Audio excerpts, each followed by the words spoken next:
Market open होने के बाद मार्केट एक बड़ी कैंडल से नीचे आई। ये जो पहला वाला कैंडल ही बहुत ही नीचे आया, तो इसे ये जो पहला वाला कैंडल ये बहुत नीचे आया, तो इसकी वजह से जो पुट का जो प्राइस था बहुत ही बढ़ रहा था। और ये 2-3 कैंडल कंटिन्यूसली नीचे आया, तो इस हिसाब से देखें तो पुट का जो प्राइस था बहुत ही ज़्यादा इंक्रीज हो रहा था। यही कहीं पे पुट में अगर बाई कर लिया होता तो फिर 4 या 5 पॉइंट मिलता, उससे ज़्यादा नहीं मिलता। रीज़न ये था कि मार्केट जो भी मेरा व्यू था मैं डाउन साइड में ही था, लेकिन वो पहले तो ये पहले वाला कैंडल में मार्केट जो पुट का जो प्राइस था बहुत ज़्यादा इंक्रीज हो गया था। तो इसीलिए अगर यही कहीं पे अगर पुट में बाय भी कर लिया होता तो फिर वो भी कोई प्रॉफिट नहीं होता, मतलब बहुत ज़्यादा प्रॉफिट नहीं होता, बहुत बड़ा मोमेंटम मार्केट नहीं देता, क्योंकि पहले ही बहुत बड़ा मोमेंटम हो चुका है और प्राइस बहुत ज़्यादा इंक्रीज हो रहा था। तो इस टाइम पे अगर बाई कर लिया होता तो थोड़ा बहुत प्रॉफिट मिलता 4 या 5 पॉइंट का। उसके बाद तो मार्केट ऊपर आया और यही जगह पे होल्ड किया तो प्राइस और भी ज़्यादा गिर रहा था, लेकिन उसके बाद मार्केट थोड़ा ऊपर गया। तो इस टाइम पे अगर क्योंकि आज एक्सपायरी था सेंसेस का, तो इसीलिए उसका प्राइस बहुत ज़्यादा इंक्रीज हो रहा था, लेकिन मतलब निफ्टी का प्राइस भी बहुत ज़्यादा इंक्रीज नहीं हो रहा था, क्योंकि एक्सपायरी था इसीलिए सेंसेस का ज़्यादा मतलब प्राइस इंक्रीज हो रहा था।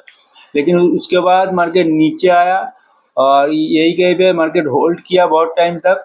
तो मेरा व्यू ये था कि एटलीस्ट यही जो होल्ड कर रहा है तो मार्केट और नीचे जा सकता है। तो मैं आज एक्सपायरी में एक ट्रेड लिया था और उसमें मुझे पहले तो थोड़ा बहुत प्रॉफिट दिखाई दिया, लेकिन उसके बाद जब ये कैंडल से मार्केट ऊपर जा रहा था तब लॉस हो रहा था मेरा और मेरा एसएल हिट हो गया। लेकिन उसके बाद अगर मैं इस टाइम पे होल्ड कर लिया होता, मतलब ये जो 2-3 बड़ा कैंडल था और इस टाइम पे मैं होल्ड कर लिया होता तो भी बहुत ज़्यादा मतलब बड़ा पॉइंट नहीं मिलता, 8 या 10 पॉइंट ही मिल पाता, लेकिन उससे ज़्यादा भी नहीं मिल पाता आज, क्योंकि ना ही आज कॉल साइड में मार्केट गया ऊपर, ना ही मतलब ऊपर गया और ना ही पुट साइड में बहुत ही ज़्यादा कोई मोमेंटम आया देखने को मिला। कोई भी साइड में मतलब वो जो 10 रुपये वाला प्राइस 50 रुपये 60 रुपये चला जाता है, वो वाला मोमेंटम आज ना ही ऊपर के साइड में था ना ही नीचे के साइड में था, क्योंकि मार्केट एक कंटिन्यूसली नहीं जा रहा है, यहाँ पे रुक रहा है मार्केट। जब भी मार्केट रुकेगा तब भी प्राइस बहुत ज़्यादा डिक्रीज हो रहा था। तो इसीलिए आज कोई भी ट्रेड बाई करना बहुत ही मतलब मुझे तो जो भी ट्रेड मैंने बाई किया मुझे लॉस ही हुआ। तो ये वाला ट्रेड अगर मैं होल्ड भी कर लिया होता तो फिर मुझे उस ट्रेड में भी लॉस ही होता, क्योंकि इस टाइम पे सॉरी लॉस नहीं होता, प्रॉफिट होता, तो 4 या 5 पॉइंट का प्रॉफिट होता, लेकिन उससे ज़्यादा भी नहीं हो पाता।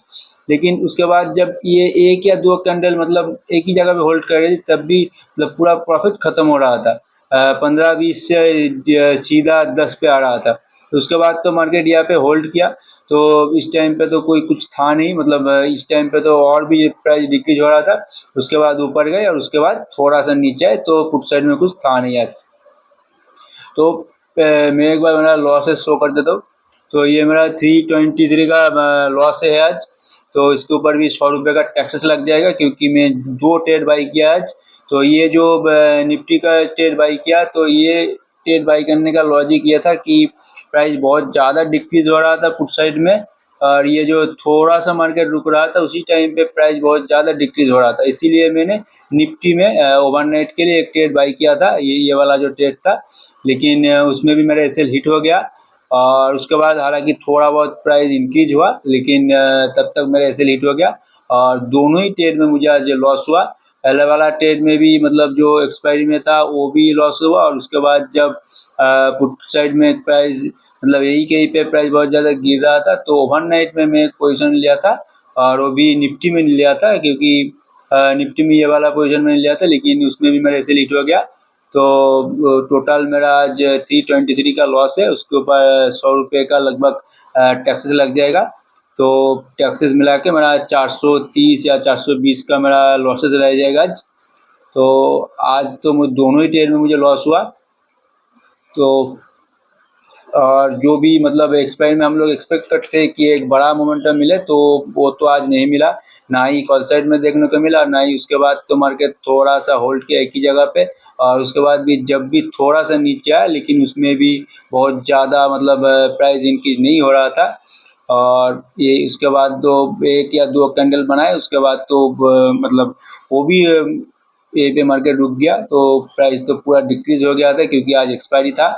तो उसके बाद मार्केट ना ही ऊपर ऊपर बड़ी तरीके से गए, ना ही नीचे गई। उसके बाद मार्केट पूरा दिन होल्ड ही करे। तो आज के लिए तो बस इतना ही था, और मुझे कई दिनों से लॉस ही हो रहा है। तो एक अच्छा खासा मतलब बड़ा प्रॉफिट लेने के कोशिश करेंगे, देखते हैं कल क्या होता है।